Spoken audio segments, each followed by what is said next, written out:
नमस्कार दोस्तों, मैं हूं बसंत और आज के इस खास वीडियो में आपका स्वागत है। दोस्तों, क्या होता है ना कि अनुसूचित जाति जनजाति रेसिडेंशियल स्कूल में एडमिशन की जब बात होती है तो जो अभिभावक होते हैं ना, ज्यादा पढ़े लिखे नहीं होते हैं। तो क्या है ना, उनको बहुत ज्यादा परेशानियों का सामना करना पड़ता है कि कौन कौन से डॉक्यूमेंट लगेगा, कौन कौन से कागजात लगेगा, कौन कौन से कहाँ जाना पड़ेगा।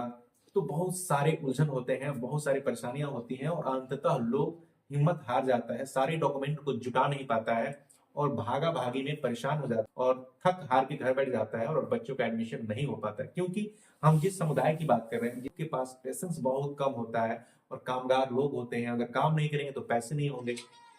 और परेशान इतना ज्यादा हो जाते हैं इधर उधर भागने में, उनका जो कॉन्फिडेंस काफी लो हो जाता है, जिस वजह से क्या होता है कि बच्चों को पढ़ा नहीं पाते हैं। तो चलिए हम आज इस वीडियो में आपको बताएंगे कि आवासीय विद्यालय में doctor Bhimrao Ambedkar residential school आवासीय विद्यालय में नामांकन कराने से पहले आपके पास कौन कौन से डॉक्यूमेंट होना जरूरी है, ताकि आप परेशान ना हो, इधर उधर भाग दौड़ में न फंसे। तो चलिए हम आपको बताते हैं। सबसे पहले आपके पास एक मोबाइल नंबर होना बहुत ज्यादा जरूरी है। उसके साथ साथ एक ईमेल आईडी बना लीजिएगा। अब जरूरी नहीं है ईमेल आईडी बच्चे के नाम से बनाए, ईमेल आईडी खुद के नाम से भी बना सकते हैं। उसके बाद अब आपको निर्धारित करना है कि अपने बच्चे का नामांकन किस कक्षा में कराना है, कक्षा 1 में कराना है या कक्षा 6 में कराना है। तो इसका भी आप निर्धारण कर लेंगे, क्योंकि निर्धारण करने से पहले आपको मैं बता दूं कि कक्षा 1 में नामांकन कराने के लिए छात्र का उम्र 5 वर्ष से लेकर 7 वर्ष का होना चाहिए। यह हिसाब आप निकालेंगे 1 अप्रैल 2025 तक उस बच्चे का उम्र 5 वर्ष से लेकर 7 वर्ष होना चाहिए। अगर कक्षा 6 में नामांकन कराना चाहते हैं तो उसका उम्र 1 अप्रैल 2025 को 10 वर्ष से लेकर 13 वर्ष के बीच में होना चाहिए और उसके पास 5वीं कक्षा का सर्टिफिकेट होना चाहिए। उसके साथ में आपको बता दूं, ऑनलाइन फॉर्म भरने से पहले आपको बच्चे का एक पहचान चिन्ह ढूंढ लेना है कि उसके गाल पे निशान है, हाथ में कटा हुआ है, कोई पहचान चिन्ह उसके शरीर पे, उसको आपको नोट डाउन करके रखना है। उसके बाद उसका ब्लड ग्रुप, ये ऑप्शनल है, लेकिन अगर आप ब्लड ग्रुप की उसकी जांच करवा लेते हैं तो आपको बहुत ज्यादा फायदेमंद रहेगा। उसके बाद है कोटि, आप किस कोटि से हैं, अनुसूचित जाति से हैं या अनुसूचित जनजाति के हैं, तो उस कोटि से संबंधित आपके जाति प्रमाण पत्र आपके पास होना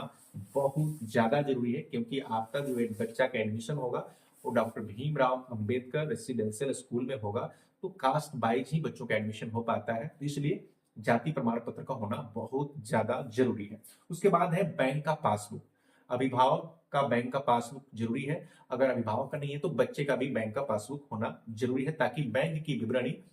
साइट पे लोड किया जा सके, ताकि बच्चे का जो स्कॉलरशिप होता है उसके अकाउंट्स में आएंगे, या जो भी सरकार की सुविधाएं होती है उस विद्यालय में, तो उसके पैसे बच्चे के अकाउंट्स में या अभिभावक के अकाउंट में ट्रांसफर कर दिए जाते हैं। उसके बाद है छात्र या छात्रा जिसका आप एडमिशन कराना चाहते हैं, तो उसका एक पासपोर्ट साइज फोटोग्राफ होना जरूरी है। और ऑनलाइन एप्लीकेशन करने से पहले उस पासपोर्ट साइज फोटो को स्कैन करके 200 केबी के अंदर में, उसका जो साइज होता है फोटोग्राफ का 200 केबी के कम होना चाहिए और जेपीजी फॉर्मेट में होना चाहिए, ताकि उसको एप्लीकेशन पे अपलोड किया जा सके। अगर आप कक्षा 1 में बच्चे का ऑनलाइन एप्लीकेशन कर रहे हैं तो उसके माता पिता का सिग्नेचर अपलोड करना जरूरी होगा। अगर कक्षा 6 के लिए बच्चे का ऑनलाइन एप्लीकेशन कर रहे हैं तो उस छात्र का सिग्नेचर का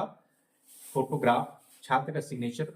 स्कैन करके 200 से कम केबी में अपलोड करना अनिवार्य होगा। साथ ही में बच्चे का उम्र से संबंधित प्रमाण पत्र, जन्म प्रमाण पत्र को भी ऑनलाइन एप्लीकेशन में सबमिट करना होगा। उसके साथ साथ जाति प्रमाण पत्र सबमिट करना होगा, आवास प्रमाण पत्र भी सबमिट करना होगा, ताकि यह पहचान किया जा सके कि बच्चे का स्थायी पता क्या है। अगर आप 6वीं कक्षा में बच्चे का एडमिशन करवा रहे हैं तो 5वीं कक्षा का स्थानांतरण प्रमाण पत्र होना जरूरी है, ताकि ये आइडेंटिफाई किया जा सके आपके बच्चा 5वीं कक्षा को पास कर चुका है, अब उसका 6वीं कक्षा में एडमिशन करना है। तो दोस्तों, ये जो मैंने आपको डॉक्यूमेंट बताया है, सारे डॉक्यूमेंट को नोट डाउन कर लीजिएगा और नोट डाउन करके सारे डॉक्यूमेंट की पूरी व्यवस्था करके तभी आप किसी साइबर कैफे में जाएं या खुद से, अगर मोबाइल से ऑनलाइन एप्लीकेशन कर रहे हैं, आपके घर में कंप्यूटर है, लैपटॉप है, तो आप वहां से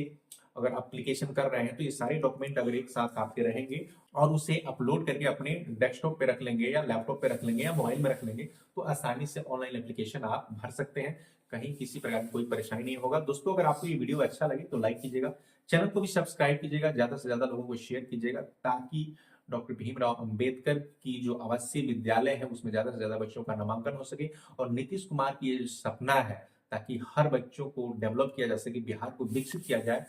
तो उसका सपना भी पूरा हो सके। तो दोस्तों अभी तक हमारे साथ बने रहे, हृदय की गहराइयों से आपको बहुत बहुत धन्यवाद।